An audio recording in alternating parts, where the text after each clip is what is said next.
Mr. Perfect.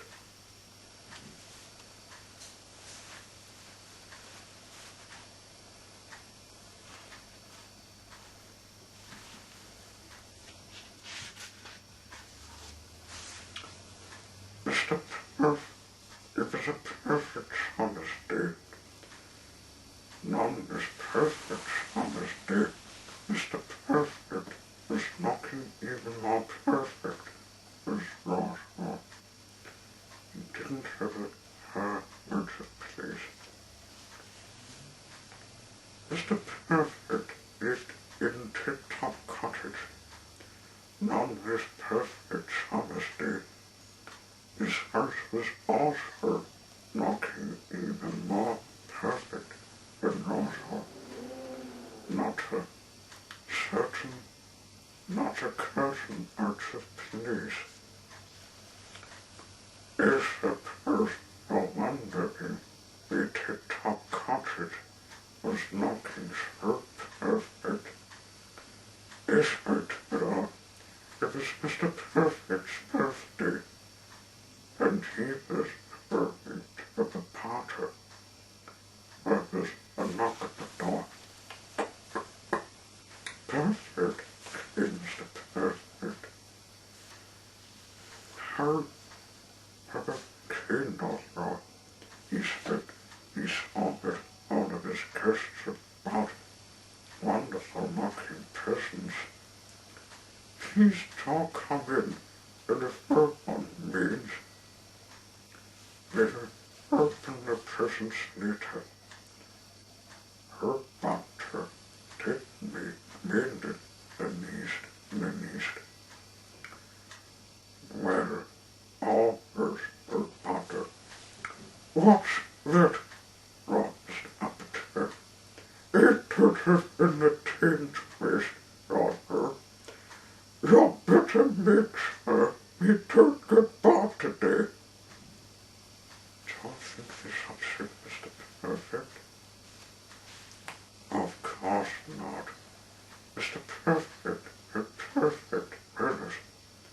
Only roared Mr. Appetite. Oh, perfect, Mr. Appetite. He shan't be bought today, he repeated. First of all, he shall dance. Everybody danced, even Mr. Appetite. But when he danced, Mr. Appetite couldn't really just smell. Unfortunately, Mr. Clumsford, being his Roswell Clumsford, broke a pail of plates. Don't think this upset Mr. Perfect. Not at all. However, Mr. Clumsford, said Mr. Perfect, and being a perfect person he was, and not in the least bit clumsy, he fixed most of her lot more plates, not made of something original made the plates were made of cardboard.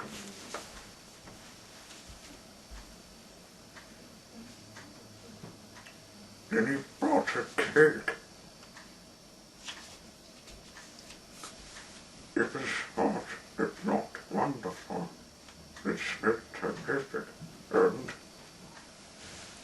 Mr. Keater thought it tasted delicious.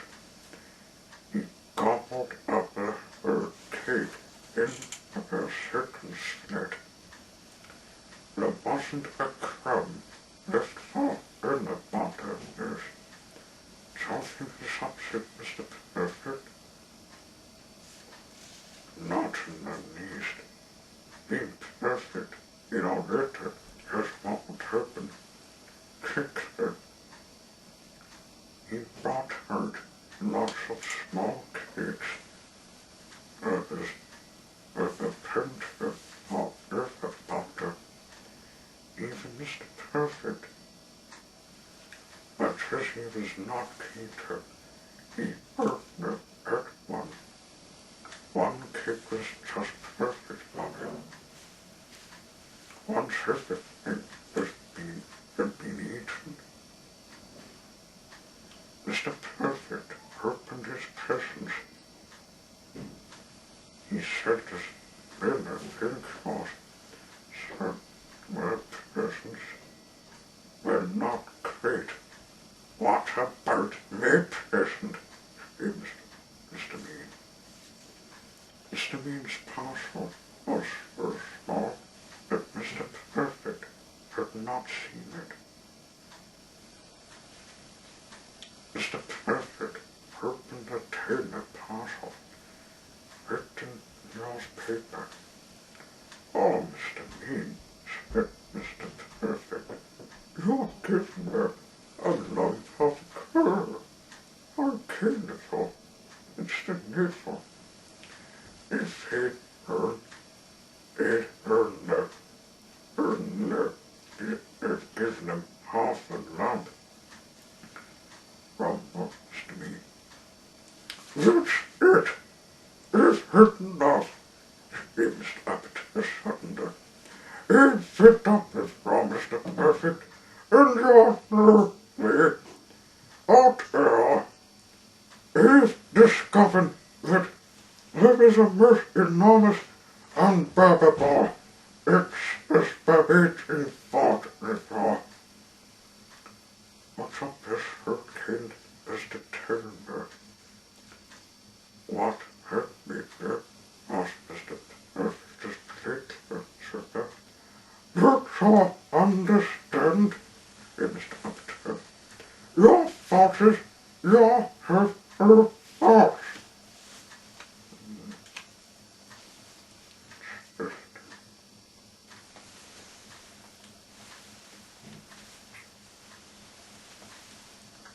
Up in the cupboard.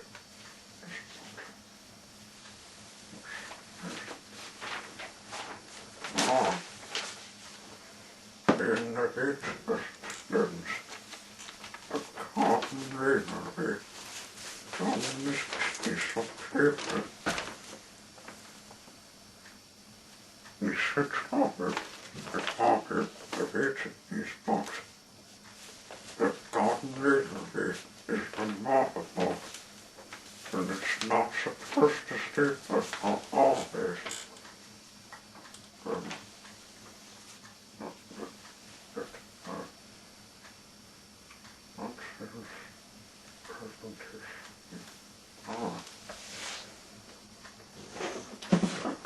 Oh, he lost the turn shit on the deck.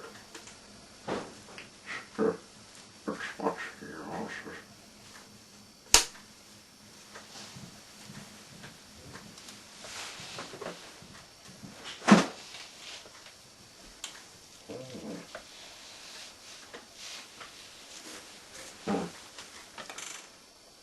Some things thought, but not a tender, not electrical, but efficient.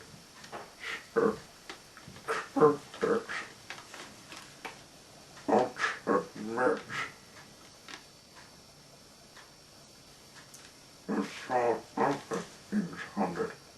Hidden, not a legible language, but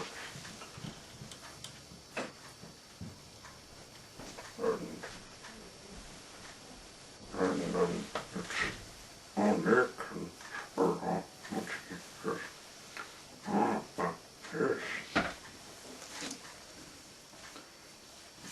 is today.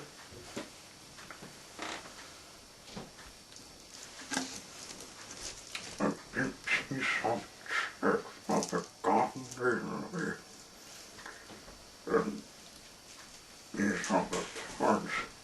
Part of it, which is stitched each broken curve, and then it's stitched up another check, and now on this check, each of can't curve need 17 person, each of can walk, that person, each of can't walk. God check.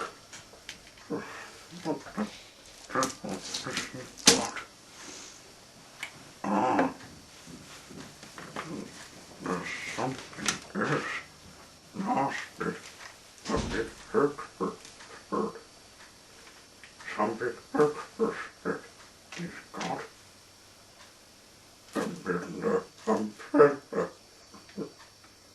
state. And see, huh?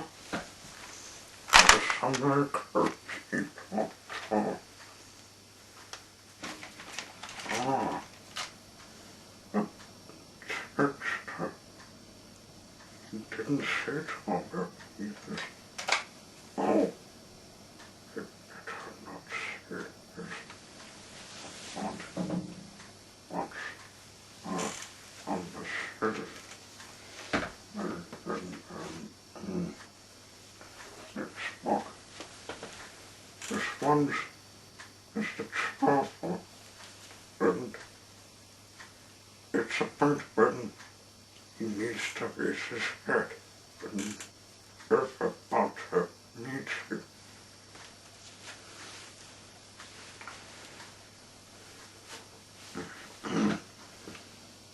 Mr. Truffle always work up in a truffle mode, with a pitch smear, Santa smear on his face. In fact, Mr. Truffle was one of the first truffle people, not ever naked to meet. He did, however, the one secret that made him scared. But her wanted not parted, not certain way. All they can know is that he made to keep it under his head. Mr. Truffle never learned to smell from breakfast tea in the morning to his bath tea at night. Mr. Truffle beamed from hour to hour. He was even hurtful when it rained. And on a Sunday day, his smell was even better and sunnier than the sun. Everybody round him couldn't help but feel it Truffle. Even the flowers smelled when Mr. Truffle walked past. When Mr. Thunder met him, he felt so purpose that he couldn't even find a face in also, making Mr. Truffle laugh out loud. Then one day, later out on a walk, Mr. Truffle bumped into little Miss Bedinted. Mr. Truffle smelled it, he also smelled it. Truffle smelled it. Little Miss Bedinted began to smell it, but then she stopped and knocked. Let us turn her at Mr. Truffle. How Lord! She exclaimed. Young man, look so good. Let your son raise your head when you're meeting later. For the first time in his life, Mr. Truffle lost his smell. Then he blushed, made red, and he still did not raise his head. You're somewhere in the glasses, said little Miss Blended. Where will you raise your head? I'm talking purpose, said Mr. Truffle, blushing even better bit. The third made it. I'm not, got knocking, and that makes me scared. Then, asked little Miss Blended, let me sir. Mr. Truffle lifted his head, and now not at all what his secret was. Mr. Truffle had become hurtful of earnest hairs on his head. Is it all wabbered about, as it was splendid.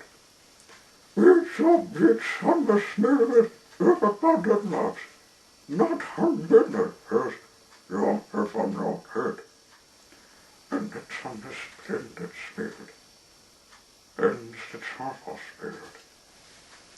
Ever since that day, he hasn't stopped smiling, and he's always clicked his head to the one he meets, and everyone he meets throws away any hurt charcoal, which is the one thing left to say, hurts all of the Mr. Charcoal.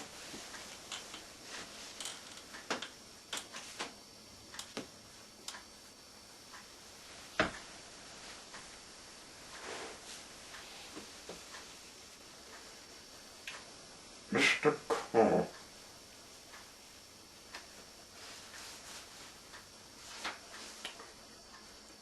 and Robinson wasn't feeling well.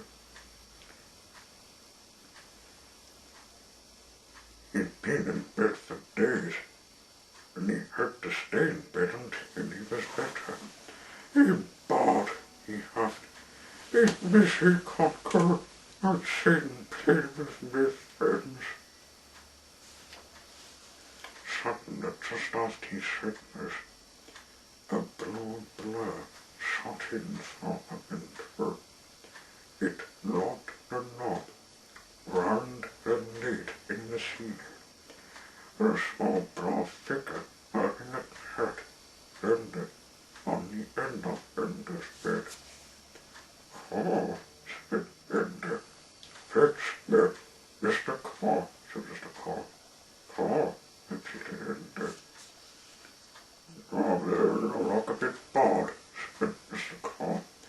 "He thought we could have some fun." "He is here, Call," said Bender, "but he's not allowed into the bed. I think we can make an exception just this once," said Mr. Call, and he clicked his fingers. Like this.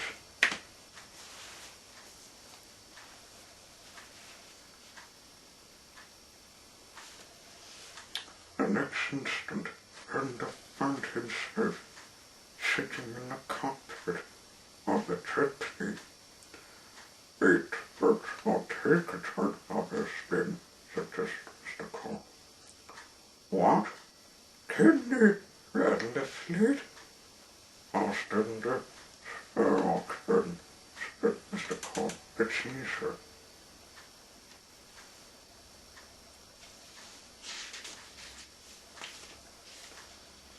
So Bender saw the trapeze arch across the Pacific Ocean and back again. "It was cold," said Bender, and they were back on the ground. "Thanks, Mr. Cole." "He hasn't finished it," said Mr. Cole, and he clicked his fingers again. Bender had a current raw. He was at a soccer ground, but he wasn't sitting in the current. He was sitting on the bench with the other players, and he wasn't wearing a team colour. "Quick," said Mr. Claw. "The coach wants more to go on." "Wants me to play?" said Bender in disbelief. "But we're the number one team." "And I'll never guess what. Bender's got a winning curve." "Wow, it was so cold," said Bender. Bender walked off the pitch. Mr. Claw clicked his fingers and whisked them away. Became the tallest figure in the world. He clicked his fingers again, and that's all I can say. and Robinson. He was standing on top of the mountain. Hello there, called Ender, heard the noise of the hurling wind. My circus, said Mr. Cole. I called. What's of it talking up, said Ender. It's rather sinister and clever. Snitching, said Mr. Cole. Got to sit as a curve. And then Mr. Cole sits on the river top of the bottom of Mount Rufus. It was the coldest thing ever, said Ender. It was more like the curve, said Mr. Cole. You're right, it is rather sinister and clever. Mr. Cole clicked his fingers on the fiddle tailor did. In an instant, Ender found himself back in his bedroom. Think was her match, Mr. Cole, said Ender. It was amazing, laughed Mr. Cole. We're all bit off, said Mr. Cole. And there's one more thing, Ender. Have a look in the mirror. With this, Mr. Cole shot out from the window. Ender went into the bathroom and looked in the mirror. Cole, said Ender.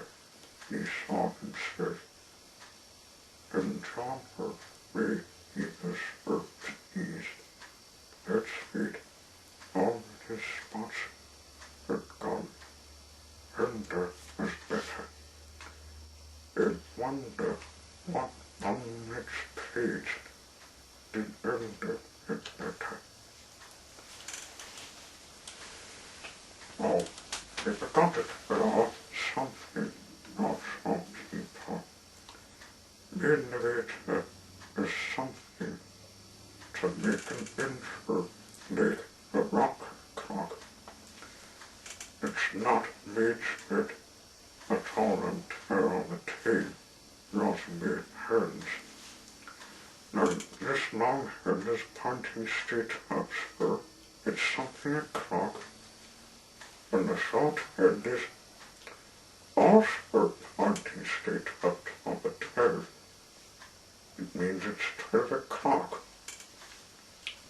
And that's how the thing works. This the next sound comes from another book. Mr. Rod, if you should want to eat a book than this, the better book is this rod. Mr. Rod is Rod. He's Herbert Rod. He's Herbert Rod. In fact, his master, Herbert Rod, he's extraordinary Rod. When you meet somebody, you make things yourself that the person is a large earth.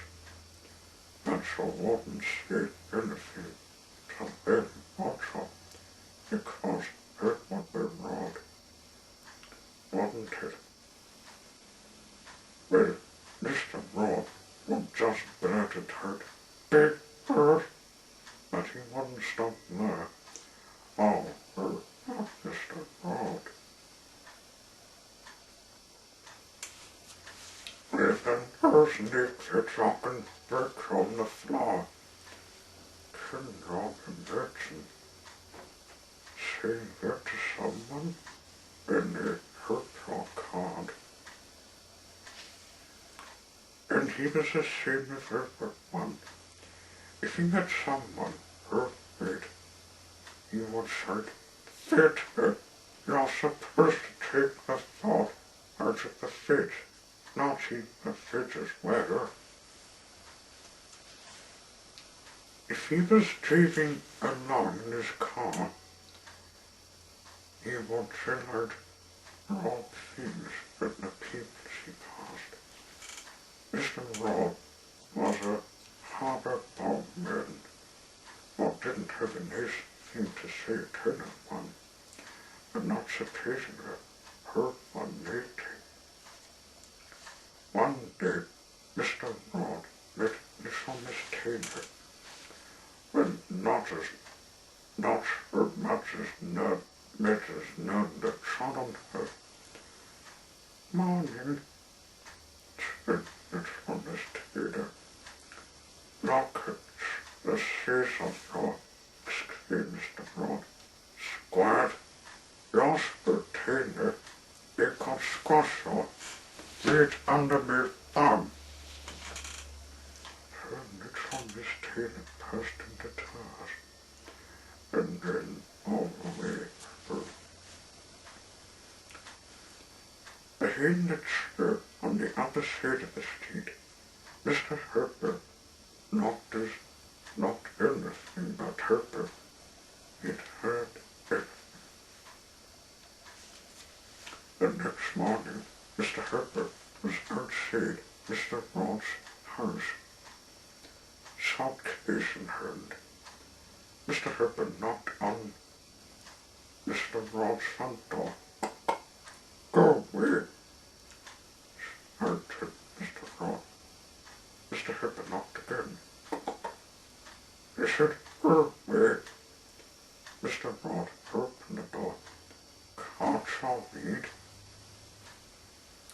Said Mr. Rod, pointing toward his doorbell. Mr. Rod's doorbell did not say welcome. It took upon else's doorbell. Mr. Rod had cross-buttoned and then, in large black letters, had written her way underneath.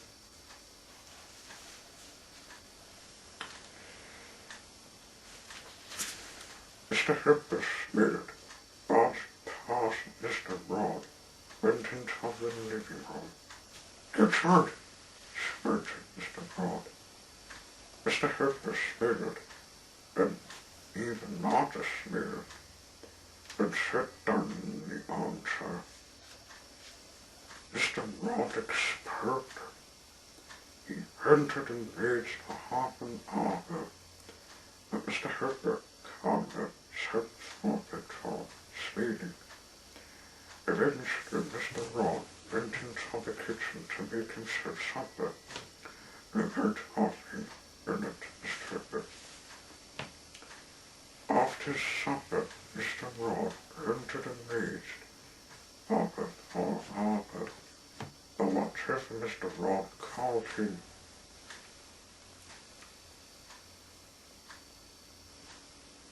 Mr. Herbert or Herbert. Finally, Mr. Rod turned out and ate and went upstairs without offering Mr. Herbert a bed for one night. Oh, there's something down here.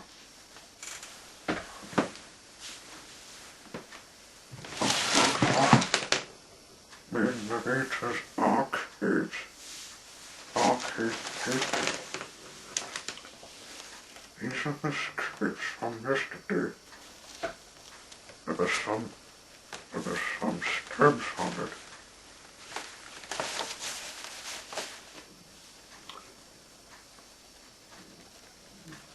Are there taste knock?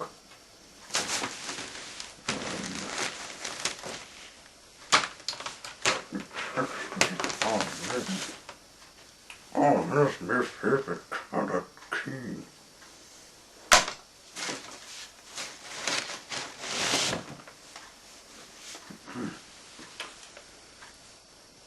When he came down in Mr. Herbert was still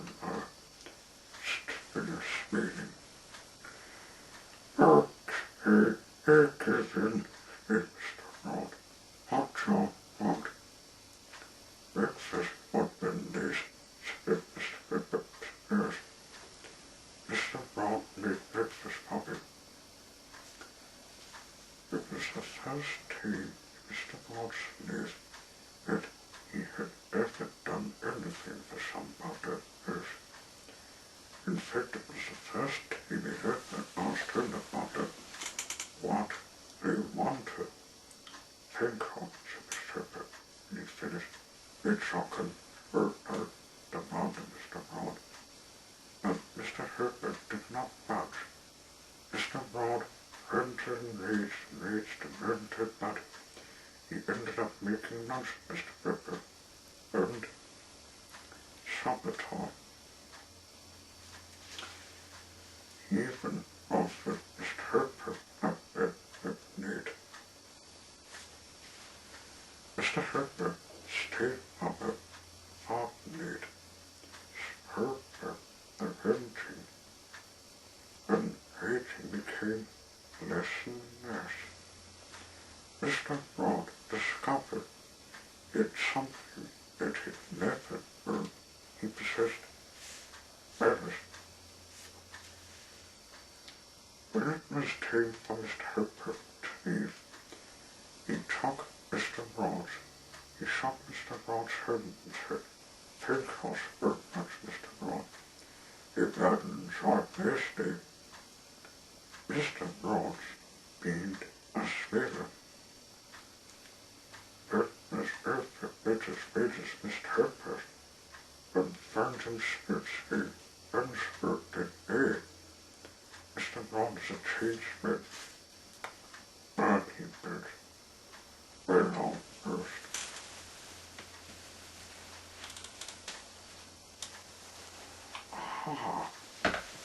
Just about Oxford, Thomas book.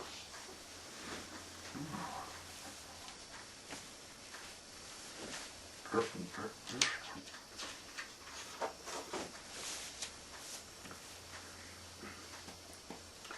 This is a story about this little Tinkinson, Thomas and Tinkinson, and how he learned all about dinosaurs.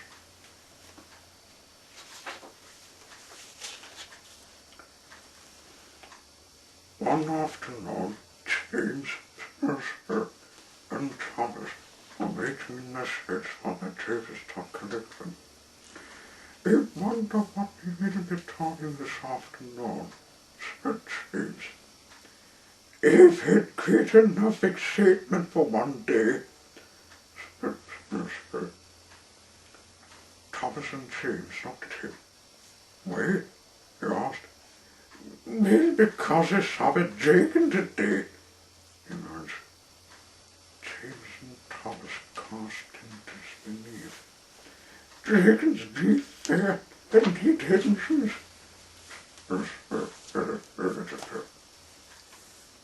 Thomas wasn't quite sure whether the company's purse or not.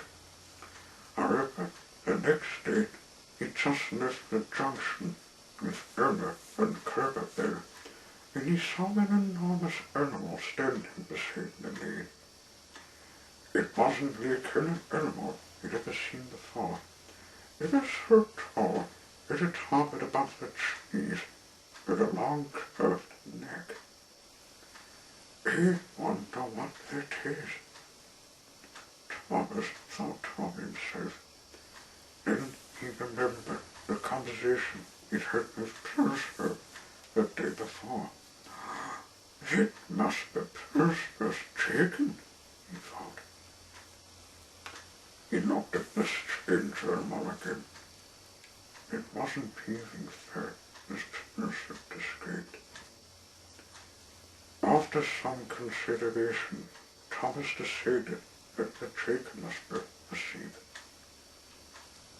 Erna and Kerberbell were threatening noises also.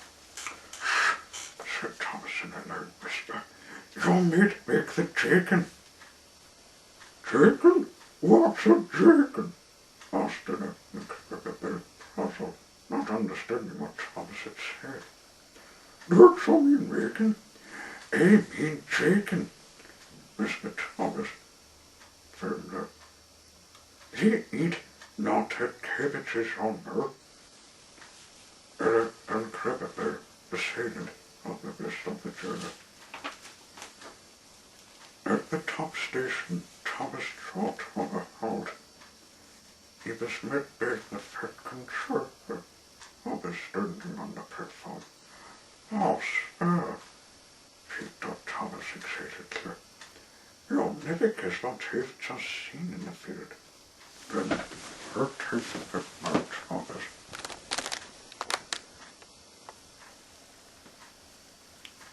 The pet conservator interrupted. Here's another jump, all right. There was an emergency, he said. Our traffic caught it there. When the Thomas and his driver are having is 13 to north, and not the Falcons further. It wouldn't be thought to take a flat shot of the junction of a special tree. But sir, said Thomas earnestly, what about the passengers? If I had to arrange for Daisy to take them, insisted the Falcons further. Now be quick, Thomas, even depending on law. Lisbeth, Werner, and Kirkabell were uncoupled and shunted in Thomas' seating. Whereas Thomas and his driver went immediately to connect the flat truck. When they reached the junction, Thomas's driver called out Thomas' signaling. I was waiting for him. Where are we to curb this flat truck? He asked. The signalman shouted as the plane pointed. But that's where the dragon is, said Thomas anxiously. They might not receive this time. And the signalman chuckled in the end of this. Whoever, Thomas, he said, it will teach all. It's not random, a dragon. It's earthly, a model dinosaur. He looked fiddle, but it's just made of wooden plaster. Thomas felt in his foot, as happy this. If it doesn't beat Ben's work, said the signalman, continued laughing. Let engine stop it, whispered. Thomas turned along her cliff on the conscious sea. What's a dinosaur? He asked. He never heard of a dinosaur before. He wondered if it might be an animal you won't find in the zoo, or perhaps in a faraway country. It's a prehistoric animal which lived millions of years ago, explained Stephen. It has existed longer, he continued. Except in Russians. Oh, that's all right then, said Thomas. This is a fair peeling taken. It's at entrance. Each and James abandoned the other day in the engine shed when we were waiting to be taken out. He wasn't. It was never to believe him or not, Thomas continued. But he seems so of himself. I'll have to find a way to pay him back. His driver laughed.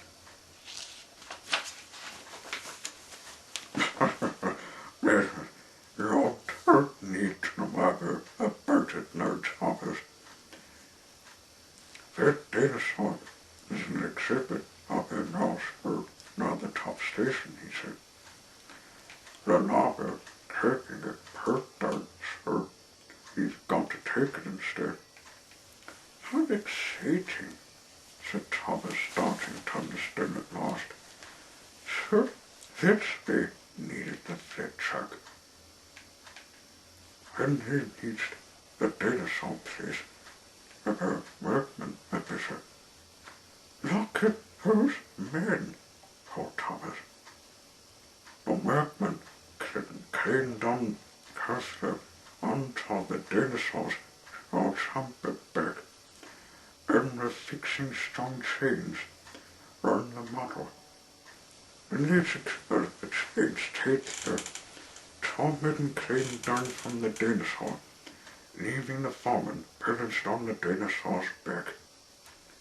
He knocked up and made a hand signal to something in the sky. It hurt Herbert Thomas for the working son of a helicopter. He looked up and found that what was making the working sound. Herbert the helicopter had come to help. Herbert, he peeped. Have you come to help the trick, dinosaur? This is her Thomas, asked Herbert. It's a shame that it isn't a dragon. He continued, because then it would be able to save me itself. Thomas did not appreciate the joke. As Herbert Hobbit cast above the dinosaur, he heard the hawk dance on the workman her. The workman caught the hawk in the fixing strong chains, and the dinosaur. Then at a signal, Herbert lifted the model to the shoulder, and Herbert cast her.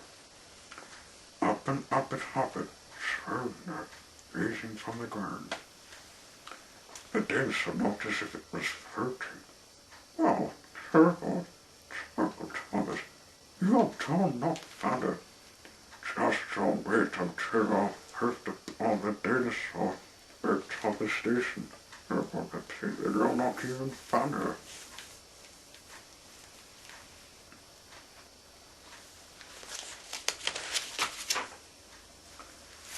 Herbert carried the dinosaur out of the hedge and towards Thomas's waiting truck.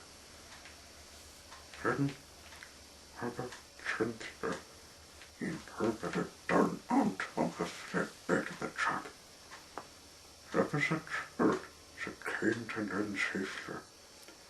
Then the workman made sure that it would not sit jerking the tender, but taking it with strong chains. Mr. Thomas Pittsburgh, the dinosaur expresses gratitude her. When everything was occurred, Thomas set forth. He was surprised to find that the dinosaur was not Herbert. He found it Herbert made her hidden easy from. Children over plain rugby ran to waves he passed by with his unnatural bird. Thomas felt rather proud as he chugged along. I'll bet he heard the engine in the city to cover the dinosaur, he thought. It shall keep her golden crate of a day or two. He was certain that one of the very strangest birds had been asked to cover, and it was causing great stir. On the road at the middle station, David Pilsner, coming in the opposite direction, came to pay Pilsner back, thought Thomas to himself. Pilsner did not the agent. He saw what Thomas was carrying on his truck. "Thomas!" he called out in a tremulous voice. "There is a dragon on your back. Watch out!" Thomas laughed her rather at Pilsner. He bursted. "Your dragon Bertie is tainted, and trained not to eat broad engines. he still needs clean ones, added Mr. Mister. The papers, there's a minute those learned are. It is scuttled off, Travis made to Terry, Herder, and Duck. Thomas turned the corner towards the top station to strip a big crowd waiting for him. Everyone started to cheer and wave when they saw Thomas and his unusual car crew. The head controller was that tall, and the crane from the breakdown train was standing close by. Thomas didn't feel special. Much of his searching, he thought quickly. He should have to take express target passengers more often. Thomas pulled up to the breakdown train. He could guess what might happen next. One talk about the lift, ordered the big controller. After the breakdown train lifted a model dinosaur from Thomas's freight truck over the fence into the Norway Gardens. His horse model animal came to rest with a thump. Soon the model was transported safely to the exhibition suite. It took its place with the other dinosaurs in a wonderful prehistoric scene. Thanks to Thomas and Herbert, the star attraction was in place just in time. Now everything was ready for the grand opening of the dinosaur exhibition. Thomas could hardly believe his eyes when he went past that day. He'd never seen such an extraordinary collection of strange beasts. There was a thousand pterodactyl, a tough-looking chase of the tops, and a positively terrifying Tyrannosaurus Rex. Somehow Thomas, after this famine, he took some pleasure in coming to visit.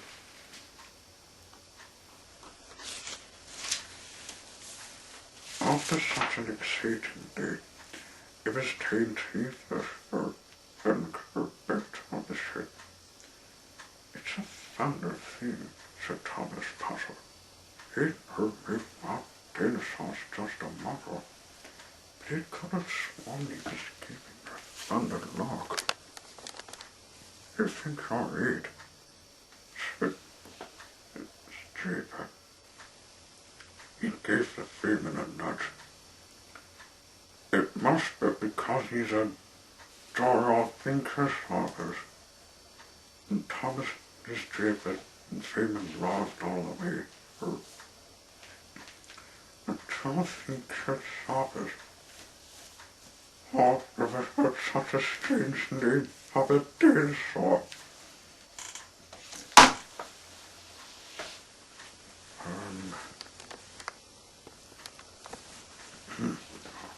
Top box.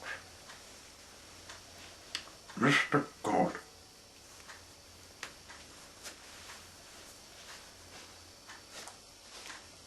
Mr. God is Brother God. He always makes his bed, cleans his feet, cleans his teeth, wipes his feet. He never slams doors, forgets birthdays, never ever tells lies. Mr. God is Herbert God. However, Mr. God lives in a place called Birdland, a place in Hurtwater Estate, Mr. God. A place where people don't slam doors, they slam them in your face. In Birdland, the potholes are much deeper than they look. In Birdland, the dog's bait is worse than its bark. Bert learned even a cheese of bird. One day he was waiting winter, but of course it was. However, is always bird and bird learned. Mr. Gob was walking along, minding his own business, when the head of the men in front blew off. Mr. Gob leaped into the uncounted body. The men turned round and cried at Mr. Gob. What do you think you're talking? He thundered. Give me that back. Mr. Gob, this sort of thing was always heard me talking. Yes, sir. The very best, the very dear talk of talking a good deed in Berlin was the postures. Unthinkable, Mert. If Mr. God offered to help someone's shopping, he was exposed on stealing.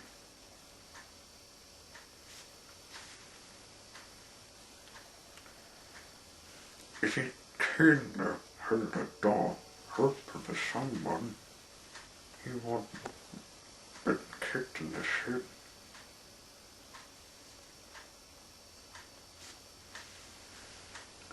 Not surprisingly, Mr. God was not Herbert Herbert. In fact, he was miserable. So he decided to go for a long walk to think about things. He walked for a long time. He was so deep in thought that he did not notice how far he had gone. And he was so deep in thought that he accidentally walked stepping into some butter. Oh, he, sorry, stuttered Mr. Gob. It's all right, said the man in carpet on his murder way. It's all right, repeated Mr. Gob to himself. It's all right. In the earth's need, her on an earth said, it's quite all right, Mr. God. And Mr. God heard us that the sun is shining. It's strange because the sun never shone in Bertland.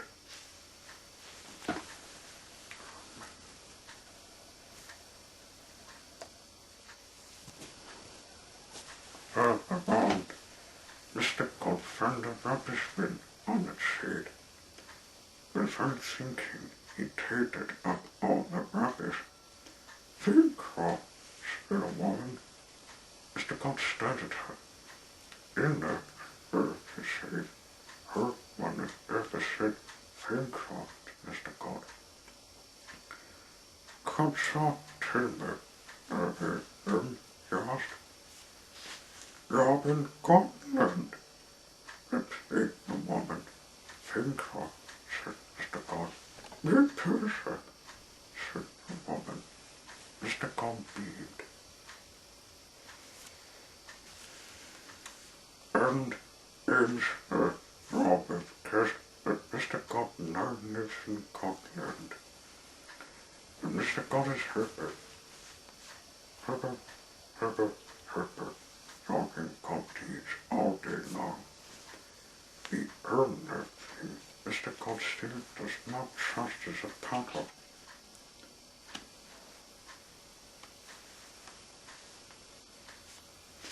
Once Bob stepped in a Bertland puddle, he'll never forget.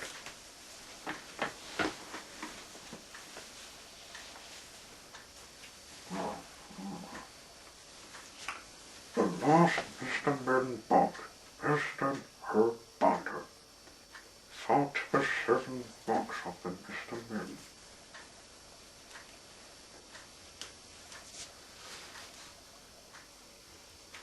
original starter beer, Roger Hargreaves.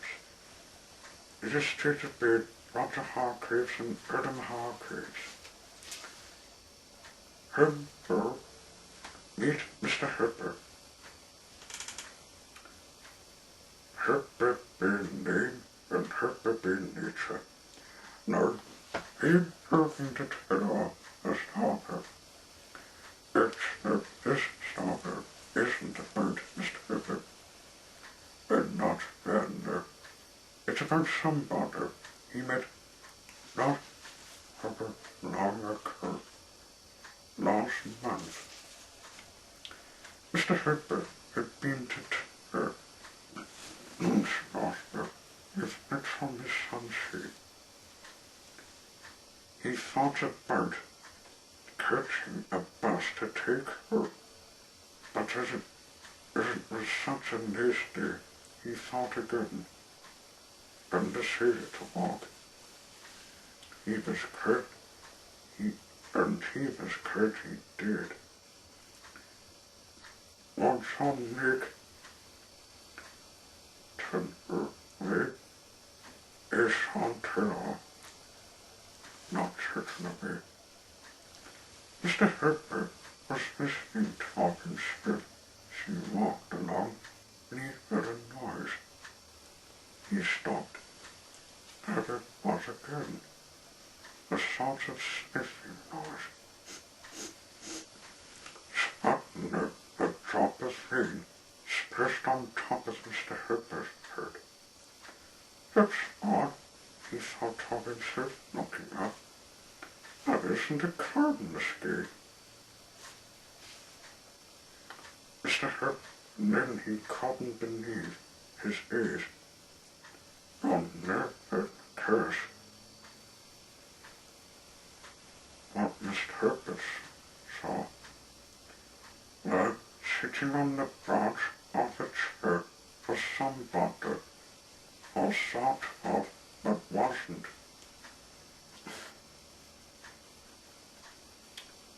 It sounds ridiculous, but it's true. You can sit frothy, and he was clean big toss, big fat wet toss, which of course were water splashed on top of Mr. Herbert's head. Oh, Mr. Herbert is the splatter. Oh no.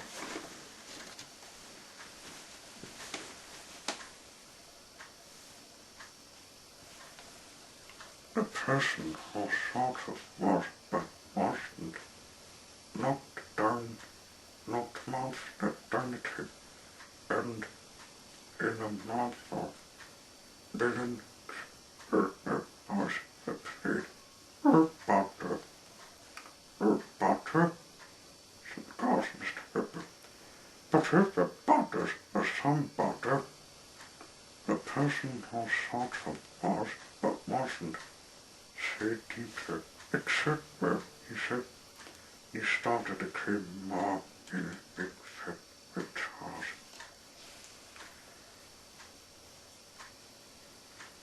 When Mr. Herbert scratched his head, which was getting quite wet in this tape, couldn't I get down, he wondered, possibly the plate Mr. Herbert, and he came down out of the chair. Where does all come from? Asked Mr. Herbert. Where? Mr. Herbert said, the sort of said, it breaks so hard.